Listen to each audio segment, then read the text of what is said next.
السلام علیکم ورحمۃ اللہ وبرکاتہ۔ حامدا و مصلیا اما بعد، قال النبی صلی اللہ علیہ وسلم العلماء ورثۃ الانبیاء او کما قال النبی صلی اللہ علیہ وسلم۔ معزز صدر اجلاس، آج کے اس پروگرام کے مہمان خصوصی حضرت مولانا مفتی محمد شہاب الدین صاحب قاسمی زیدہ مجدہ، جنرل سیکریٹری جمعیت علماء جھارکھنڈ اور صوبے کے تمام موقر اکابر علماء کرام، مہمانان نظام، عزیز طلباء، آج کا یہ پروگرام تقریب تقسیم انعامات کے عنوان سے مدرسہ تجوید القرآن الکریم جموا ٹانڈ کھرپوکا موڑ میں منعقد ہوا۔ اس مجلس میں 3 طرح کے لوگ تشریف رکھتے ہیں۔ ایک تو ارباب مدارس ہیں، مدارس کے ذمہ دار ہیں، علماء کرام ہیں، اور دوسرے مدرسے سے تعلق رکھنے والے محبین اور معاونین دانشوران ہیں، اور تیسرا طلباء عزیز ہے جنہیں ابھی انعامات سے نوازا جائے گا۔ 5 منٹ کا وقت ملا ہے، میں ان تینوں مجمع کے رعایت کرتے ہوئے 2 منٹ میں کوشش کروں گا ایک گفتگو، پہلی گفتگو ارباب مدارس اور دوسری محبین مدارس، اور 1 منٹ میں طلباء عزیز۔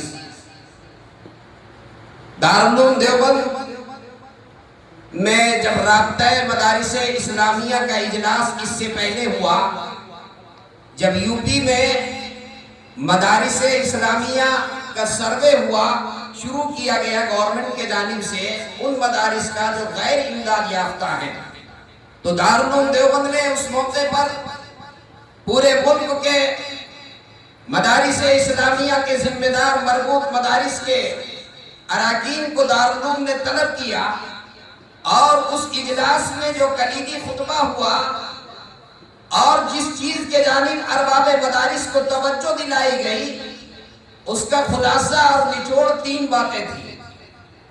پہلی بات یہ تھی کہ مدرسے کے مالی نظام میں شفافیت لائی جائے، مدرسے کا حساب و کتاب سالانہ آڈٹ ہو اور اس کو محفوظ کیا جائے۔ شرعی اعتبار سے بھی یہ ہماری ذمہ داری ہے، اور قانونی اور وقت اور حالات کے تقاضے کے اعتبار سے بھی یہ ہماری ذمہ داری ہے کہ ہم سب اپنے مدرسے کے نظام، مالیاتی نظام کو صاف اور اس کے اندر شفافیت لانے کی کوشش کریں۔ یوں تو تمام مدارس والے اپنے اعتبار سے دیانتداری کے ساتھ حساب و کتاب رکھتے ہیں، لیکن اس میں مزید شفافیت لانے کی ضرورت ہے، اور جو ہے سالانہ آڈٹ رپورٹ کرانے کی ضرورت ہے۔ دوسری بات جو دارالعلوم میں اس موقع پر جو دوسری بات کہی گئی وہ یہ کہ مدرسے کی جو جائیداد ہے، اس جائیداد کا تحفظ اور اس کی حفاظت کے لیے کاغذات کو درست کرنا۔ ہماری زمین کیسی ہے، اگر ہم بلڈنگ بنا رہے ہیں، شہر میں مدرسہ ہے تو وہاں کا قانون کیا ہے، پنچایت علاقے میں ہے تو وہاں کا ضابطہ کیا ہے، اس کے مطابق جو ہے اپنے مدرسے کے جائیداد کو درست، اپنے مدرسے کے جائیداد کو کاغذی اعتبار سے ہم درست کریں۔ اور تیسری چیز تھی مدرسے کے داخلی نظام کو درست کرنا۔ داخلی نظام جیسے طلباء کے رہائش، طلباء کا درسگاہوں کا نظام، رہائش کا نظام، مطبخ کا نظام، تربیت کا نظام، یہ سب جو ہے وہ داخلی نظام کے اندر آتا ہے۔ یوں تو ہر مدرسہ والے اپنے اپنے طور پر اس کی کوشش کرتے ہیں کہ مدرسے میں عمدہ سے عمدہ نظام ہو، عمدہ سے عمدہ نظام ہو، تربیت کا نظام بہتر ہو، مطبخ کا نظام عمدہ ہو، بچوں کی رہائش کا نظام اچھا ہو، استنجا خانہ وغیرہ کا نظام درست ہو، اس کی صفائی کا خیال ہو، لیکن مزید اس میں بہتری لانے کی گنجائش ہے۔ میں بشمول خود اپنے تمام مدارس کے رفقا سے گزارش کروں گا، اپنے مدرسے میں اس بات کی کوشش کریں کہ داخلی نظام کو درست کریں۔ آج کا یہ جو اجلاس ہے جس میں تقریب تقسیم انعام کے عنوان سے جلسہ منعقد ہوا، دارالعلوم دیوبند کی ہدایت کے مطابق یہ اجتماعی امتحان کا نظام ہمارے صوبے کے صدر حضرت مولانا محمد اسحاق صاحب قاسمی مدث العالی اور صوبے کے جنرل سیکریٹری ناظم اعلیٰ حضرت مولانا محمد رستم صاحب قاسمی اور ان کے تمام رفقا کی محنت پر الحمدللہ آج صوبے کے اندر چند سالوں کے اندر جو ہے اجتماعی امتحان کا ایک نظام قائم ہوا اور مدارس اس جانب متوجہ ہوئے۔ 5 یا 6 زون میں جو ہے پورے صوبے کو تقسیم کیا گیا۔ یہ دوسرا زون ہے جس کا اجتماعی امتحان گزشتہ ہمارا مدرسہ جامعہ حسان بن ثابت میں ہوا تھا۔ ہمارے مدرسے کو سینٹر انہوں نے بنایا تھا اور 200 سے زائد بچے طلبہ جو ہے اس میں شریک ہوئے تھے۔ جو طلبہ شریک ہوئے ہیں ان کو انعامات سے نوازا جائے گا۔ ضرورت اس بات کی ہے کہ اس طریقے سے ہر زون کے اندر جو ہے تقریب تقسیم انعامات کا اجلاس منعقد کیا جائے تاکہ بچوں کی حوصلہ افزائی ہو۔ آخری بات، دوسری بات، میں محبین مدرسہ یہاں گریڈی، دھنباد اور قرب و جوار سے ہمارے ذمہ دار حضرات تشریف رکھتے ہیں۔ صرف 1 منٹ میں ان سے ایک بات عرض کر کے اپنی بات کو میں ختم کرتا ہوں۔ آپ سب کا شکر گزار ہوں۔ آج ضرورت اس بات کی ہے جب مدارس اسلامیہ کی طرف جو ہے دشمنوں کے ارادے ناپاک ہیں، آج ضرورت اس بات کی ہے کہ مدارس اسلامیہ کو مزید مستحکم بنایا جائے، مدارس اسلامیہ کا تعاون کیا جائے، مدارس سے اپنے تعلق کو مضبوط کیا جائے۔ مدارس میں پڑھنے والے کے بچے اور مدرسے میں پڑھانے والے کے علماء، العلماء ورثۃ الانبیاء، یہ علماء انبیاء کے وارثین ہیں۔ ایک موقع پر مجھے یاد آیا ایک بہت تاریخی واقعہ، سلطان محمود غزنوی، ایک بہت بڑے سلطان محمود غزنوی بادشاہ گزرے ہیں، ان کے اول دور کا یہ واقعہ ہے۔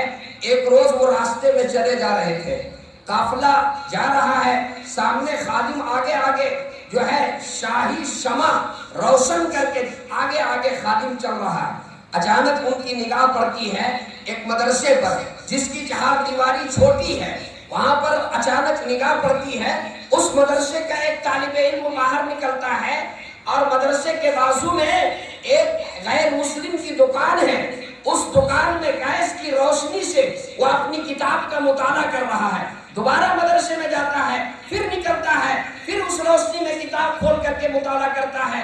ایک مرتبہ نہیں کئی مرتبہ جب سلطان نے اسے دیکھا، قریب بلایا، پوچھا کیا بات ہے، اس کے علمی شوق اور ذوق کو دیکھ کر اس سے سوال کیا، تم باہر نکل کر کے اس کی روشنی میں جو ہے تم کتاب مطالعہ کر رہے ہو، پھر اندر جا رہے ہو؟ اس نے کہا اصل بات یہ ہے مدرسے کے اندر پڑھنے کے لیے چراغ کا انتظام نہیں ہے، چراغ میں تیل نہیں ہے اور مجھے کتاب دیکھنے کی ضرورت پڑ رہی ہے، اس لیے میں بار بار یہاں پر آتا ہوں اور اس دکان کی روشنی میں کتاب دیکھ کر کے اور پھر میں واپس جاتا ہوں، پھر ضرورت پڑتی ہے پھر میں آتا ہوں۔ سلطان محمود غزنوی اس کے اس علمی ذوق اور شوق سے متاثر ہوا اور انعام کے طور پر وہ شاہی شمع جو لے کر کے آگے خادم چل رہا تھا، اس سے کہا کہ یہ شاہی شمع جو ہے یہ اس کو دے دو انعام کے طور پر۔ اس طالب علم کو وہ انعام دیا۔ رات سلطان محمود غزنوی جب سویا، رات میں اس نے ایک خواب دیکھا۔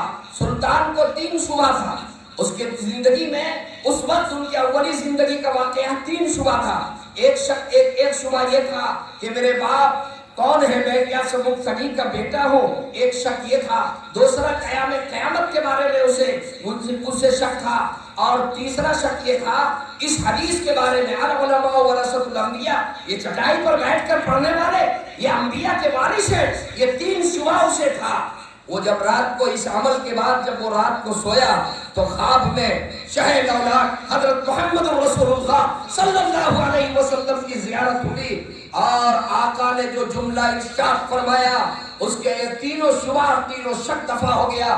آقا نے انہیں بشارت دی اور آقا نے یہ ارشاد فرمایا، اے سبکتگی کے بیٹے، تم نے وارث انبیاء کی مدد کی، میں کل قیامت کے دن تمہاری سفارش کروں گا۔